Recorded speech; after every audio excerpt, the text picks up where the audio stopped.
नमस्कार दोस्तों आज की डेट में आप जब भी न्यूज़ चैनल खोलोगे तो आज की डेट में केवल हल्द्वानी की न्यूज़ आ रही है।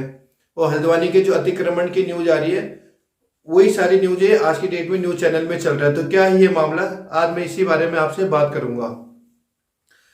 दोस्तों, हमारे लिए इतना कंफ्यूजन हो गया है क्योंकि हम जब भी न्यूज़ चैनल खोलते हैं तो न्यूज़ चैनल में क्या क्या हो रहा है कि कभी कोई न्यूज़ चैनल अलग तरीके से न्यूज दिखा रही है, कोई न्यूज चैनल अलग तरीके से न्यूज दिखा रही है। मतलब मेरे कहने का अर्थ है कोई उनके सपोर्ट में बात कर रहा है तो कोई उनके अगेंस्ट में बात कर रहा है। तो वी आर वेरी कंफ्यूज कि कौन सा बात सही कर रहा है और कौन गलत बात कर रहा है। तो अगर हम उसको बीच न्यूट्रली देखें कि बीच में रह के देखें कि वो बात क्या है और तथ्यों को समझे तो हमको शायद थोड़ा बहुत कहीं ना कहीं समझ में आ जाएगा। पहले हम बात करते हैं अतिक्रमण की। क्या अतिक्रमण होता है? दोस्तों, अगर आप कहीं सरकारी प्रॉपर्टी पर अतिक्रमण करते हो तो वो गलत बात है, जो नहीं करना चाहिए। और ये देश की बहुत बड़ी समस्या आज की डेट में है कि जो अतिक्रमण होता रहता है।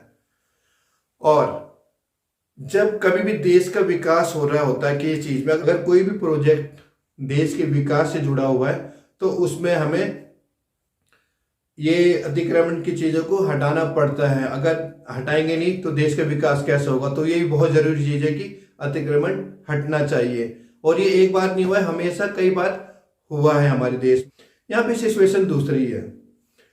यहाँ पे सिचुएशन ये है कि रेलवे कहता है कि वो उसकी प्रॉपर्टी है तो वो चाहता है प्रशासन तो उसे खाली करवाएगा, क्योंकि वो जब उसकी प्रॉपर्टी है तो वहां पे रेलवे की डेवलपमेंट में जो प्रॉब्लम आ रही है तो अतिक्रमण की वजह से आ रहा है। तो रेलवे चाहेगा कि उसकी वहां से प्रॉपर्टी को वहां से खाली कराया जाए जो वहां पे लोग रह रहे हैं। अब हम और हाई कोर्ट का भी यही फैसला आया तो प्रशासन वहां पे पूरी तैयारी कर रही है कि अतिक्रमण हटना चाहिए। अब हम इसको दूसरे व्यू में देखते हैं। अतिक्रमण वहां से हटाया जाता है जो लोग वहां पे अतिक्रमण कर रहे होते हैं। पर अगर वहां के लोग कुछ ऐसे कहते हैं कि उनके पास वहाँ उनके घर के रजिस्ट्रेशन जो भी पेपर्स होते हैं, पेपर हैं, कई वहाँ पे गवर्नमेंट की, कई वहाँ पे स्कूल्स हैं। तो ये यहाँ पे एक डाउट पैदा करता है कि अगर वहाँ पे अतिक्रमण वाले के पास उसके घर के डॉक्यूमेंट्स कैसे हैं, वहाँ पे गवर्नमेंट ने अपने वहाँ पे कई सरकारी संस्थाएं कैसी वहाँ पे चल रही थी। तो यहाँ पे हम थोड़ा डाउट में आ जाते हैं कि ऐसा कैसे।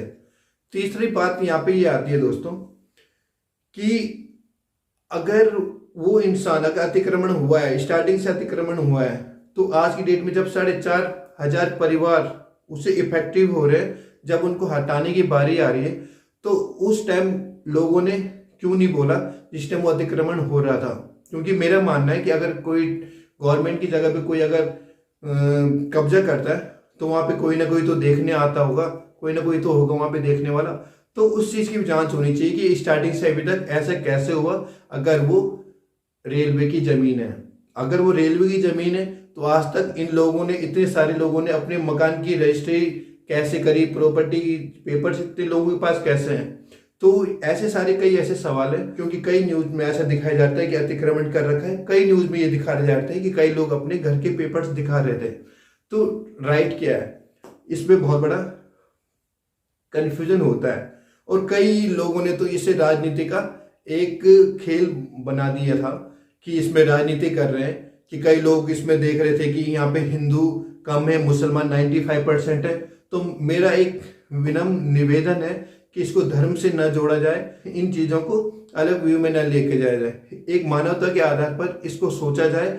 और जो वहाँ पे लोग रह रहे हैं उनको सर्टिफिकेशन होना चाहिए, सेटिस्फाई होनी चाहिए वो लोग, कि जिस वजह से उनको भी लगना चाहिए कि हाँ उनको निकाला क्यों जा रहा है। और हाई कोर्ट का जो वहाँ पे ऑर्डर है तो उसका हमें सम्मान करना चाहिए।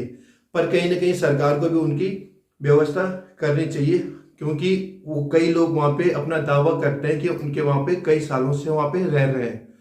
तो दोस्तों, यहाँ पे दोनों मुद्दे हैं कि एक कहता है कि इनको अतिक्रमण कर रखा है, दूसरे कहते हैं कि इनके डॉक्यूमेंट, हमारे डॉक्यूमेंट से हम बिल्कुल राइट है। तो क्या पे क्या सही है? कई लोग इसको राजनीतिक पार्टी से जोड़ रहे हैं, कई लोग इसको धर्म से जोड़ रहे हैं, जो कि सबसे गलत बात है। मेरा मानना है कि इसको अगर हम न्यूट्रली ढंग से सोचें कि क्या सही है क्या गलत है तो सबसे अच्छा रहेगा। हाई कोर्ट और सुप्रीम कोर्ट जो भी फैसला करते हैं, हम अच्छे नागरिक की तरह हमको उसका सम्मान करना चाहिए।